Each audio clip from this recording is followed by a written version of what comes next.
Scenery മാറിയപ്പോ എനിക്കൊരു മനസ്സിലായിണ്ടാവും. ഞാൻ ഇപ്പോ നാട്ടിലാണ്. നാളെ ഇലക്ഷൻ അല്ലേ, അപ്പൊ അത് പ്രമാണിച്ചു വന്നതാ. ഇലക്ഷന് വരാനൊരു പ്ലാൻ ഉണ്ടായിരുന്നു മുന്നേ തന്നെ.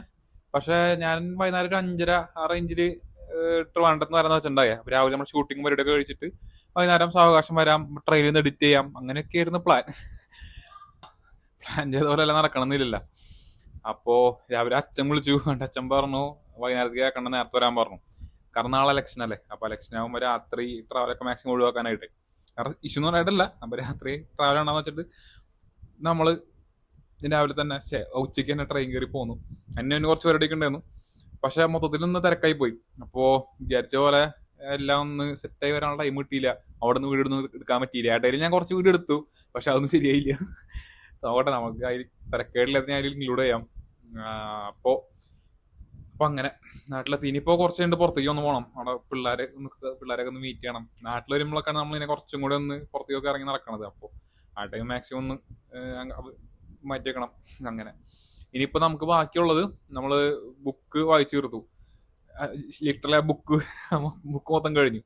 ഫോറസ്റ്റ് ഓഫ് എൻചാൻമെന്റ്സ്, നമ്മുടെ ചിത്ര ബാനർജി ദിവാകരുണിയുടെ സീൻ ബുക്കാട്ടോ. ഞാൻ ഓൾറെഡി നാളെ പറഞ്ഞിട്ടുണ്ട്, ഞാൻ ഒന്നുകൂടെ പറയാണ്. സീനാണ്. ഞാൻ ആ ബുക്കിന്റെ മൊത്തത്തിൽ റിവ്യൂ ആയിട്ട് ഇടാം. വേറൊരു വീഡിയോ ആയിട്ട് ഞാൻ അപ്ലോഡ് ചെയ്യാം. എന്നെനിക്ക് തോന്നുന്നു ഞാൻ 100 കൂടുതൽ പേജസ് ഇരുന്ന് വായിച്ചിട്ടുണ്ട്. ഞാൻ അല്ലെങ്കിൽ പൊതുവെ ട്രെയിനിൽ ഇരുന്ന് എപ്പോഴും എന്തെങ്കിലും സ്ക്രോൾ ചെയ്യുക അല്ലെങ്കിൽ സിനിമ കാണാൻ, അങ്ങനത്തെ പരിപാടിയൊക്കെയാണ്. പക്ഷെ നമ്മുടെ ഈ ചലഞ്ച് തുടങ്ങിയതിന്റെ ഭാഗമായിട്ട് ഇപ്പൊ ബുക്കിരുന്ന് വായിക്കുന്നുണ്ട്. എനിക്ക് ഭയങ്കര ഇഷ്ടമായ കാര്യം. ഞാൻ അങ്ങനെ വേറെ സിനിമ കാണുന്നത് മോശം എന്നുള്ള രീതിയിലല്ല ഞാൻ പറയണത്. പക്ഷെ സ്ക്രോൾ ചെയ്യുന്നേക്കാളൊക്കെ അത്രയും ബെറ്ററാണ് ബുക്ക് വായനാന്ന് എനിക്ക് പലപ്പോഴും തോന്നിയിട്ടുണ്ട്. അപ്പൊ ഞാൻ ഇന്നിരുന്നിട്ട് ബുക്കിൽ ഈ ചലഞ്ച് തുടങ്ങിയതിന്റെ ഒരു കാരണമായിട്ടാണ് മെയിനായിട്ട് നമ്മൾ ട്രെയിനിൽ നിന്ന് ബുക്ക് വായിച്ചു. 100 കൂടുതൽ തന്നെ, ഏകദേശം 100 കൂടുതലുണ്ടായിരുന്നു. തീർത്തുണ്ട് നമ്മള് മൊത്തത്തിൽ ബുക്ക് തീർത്തു. അവസാനം കുറച്ച് ഇമോഷണലൊക്കെ ആയി. പിന്നെ ട്രെയിനിലായോണ്ട് കുഴപ്പമില്ല. പക്ഷെ കൺട്രോൾ ചെയ്യാൻ പറ്റിയില്ല. കുറച്ച് സീനായിരുന്നു. ബുക്ക് നൈസാട്ടോ, എനിക്ക് ഭയങ്കര ഇഷ്ടമായി. അപ്പൊ അങ്ങനെ ബുക്ക് വായന തീർന്നു. നമ്മൾ രാവിലെ തന്നെ ജേണൽ ചെയ്തിട്ടുണ്ടായിരുന്നു. ജേണലിങ് അവിടെ തന്നെ തീർത്തിട്ടുണ്ടായിരുന്നു. പിന്നെ മെഡിറ്റേഷനും വർക്കൗട്ടാണ് ബാക്കിയുള്ളത്. സമയം ഇപ്പോ 8:30 ഇനി വർക്കൗട്ട് ആരും എന്താണെന്ന് എനിക്ക് അറിയില്ല. എനിക്ക് ചെറിയൊരു ലെഫ്റ്റ് ആമിൽ ചെറിയൊരു പണി കിട്ടിയിട്ടുണ്ട്.